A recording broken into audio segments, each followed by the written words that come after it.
Whew. What's happening, fam? L.A.R movement still moving. The book is entitled Lessons from a Non-Custodial Father. It's at Amazon, Kindle, and Create Space. The link will be in the description box below as usual. This one's entitled God Will Get Your Attention. Um, it's always said pride comes before the fall.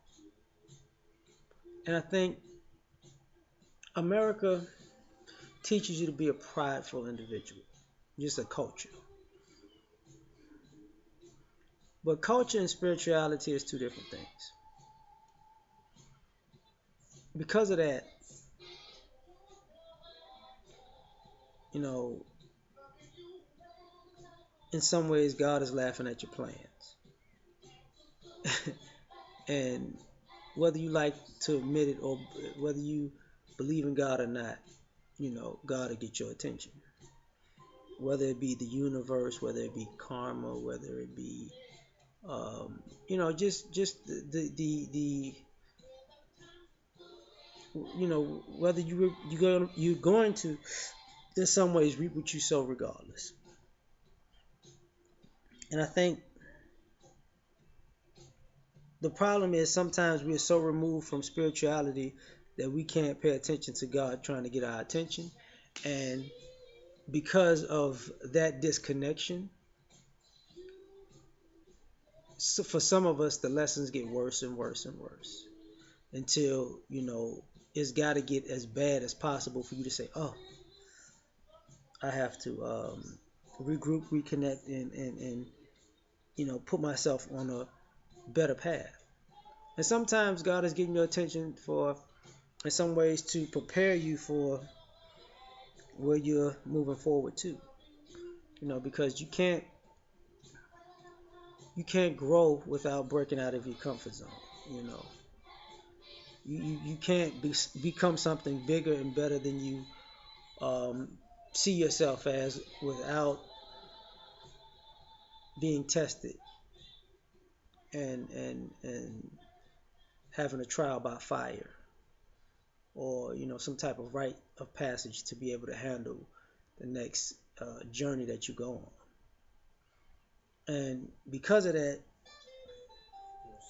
in our quote unquote rugged individualism, we don't take God as seriously as we should. You know, I was thinking about that because recently I don't even watch TV that much. Yeah, if y'all, most of you watch my videos, notice there's always music playing because I'd rather listen to music than watch television. Um, but I was watching American Gods, and I didn't get too far in it, but I was looking at it, and technology, the old gods are getting forgotten, and they're fighting the new gods who are trying to make sure that they take over. So the old gods would be like old, and the new gods would be like media, technology, that type of stuff, right? And I started thinking that the further we get away from God, and the more we get into quote unquote rugged individualism, the more depressed we as a society and people are. People go to church all the time, but a lot of those people are depressed because they have no connection. They have a connection to a religion, but not a connection to spirit. And because of that, they're empty. You know, the brothers talk about women being empty vessels that men fill up, and ironically, we call America a female. Statue of Liberty, and guess what? America, since they're gonna put it like that, can be considered an empty vessel also. And you know, in some ways we are the light, but people don't want the light in this country. It's a trip. But by all of the transgressions and debauchery and the Sodom and Gomorrah type of American history that's going on in some way or another, whether it's in your personal, professional, or family, or quote unquote American life, God is going to get your attention.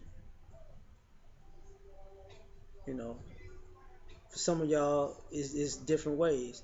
Sometimes our egos get attacked when we think we are more than what we are, and because of this country's caste system of I'm supposed to be better than you because of whatever bullshit you feel like makes you better than another human being, your ego gets crushed when you meet people who don't fit your prototype of what's fit your prototype on what's beneath you, but it beats you in every facet of what of what you've established as your criteria for being better than somebody. So sometimes you get humbled like that, you know. And I think life is a blessing to be able to take this journey, and it's also a, um, a testing ground and a proving ground, in my opinion, of of what kind of human being are you really. And I say that because the way we go about this life, we really do like to enjoy the spoils of life on the back of somebody else, and then claim that we are rugged individuals. And you see this more and more because a lot of us think we're out here as lions, but we're not. We're hyenas. And when you hyenas out here start nipping in the lion's den, you come to a stark realization that, oh, that ain't a lion's mane I got. That's just some hyena fur that I thought was a lion's mane. So why do I bring up the God part about this? It's because we all have this idea, or we're going around with these ideas that I run shit. you know, you know, I run shit with my masculinity. And then God has to get your attention by making sure your ass get ran by somebody who's the complete opposite of your masculinity. I run this shit because of my femininity. Okay, then you gotta get introduced to somebody who's gonna run your ass ragged, who's the complete opposite of your femininity. I run this shit because I got money. Okay, well you about to get your ass ran through by somebody who don't. I run this shit because I have this certain status. And then you're gonna find yourself on the bottom end of that equation by somebody who doesn't have status. You know, the irony of sometimes that phrase, the meek shall inherit the earth, in some ways is basically telling people that you think you run shit, but you don't. You know, and this is what I mean by people propping themselves up with propaganda to be big and bold and bad, and then coming, if you notice, people's personas nowadays are colossal, but these people themselves are very miniature. And ironically, that's how God gets your attention, because you can be better. You got to beef yourself up on a computer to feel better about yourself, because in person you're not so good. But if you and God gets your attention by making your persona irrelevant. You know, I don't give a damn how many clicks you got, how many likes you got, how many followers you got. In some ways, you're still irrelevant. You're never going to be known worldwide per se. You know, I don't care how much money you got. You never be the richest person on the planet. Somebody will always dwarf you. I don't care how bad you think you are. It's always somebody that's better than you. And this is how God gets your attention.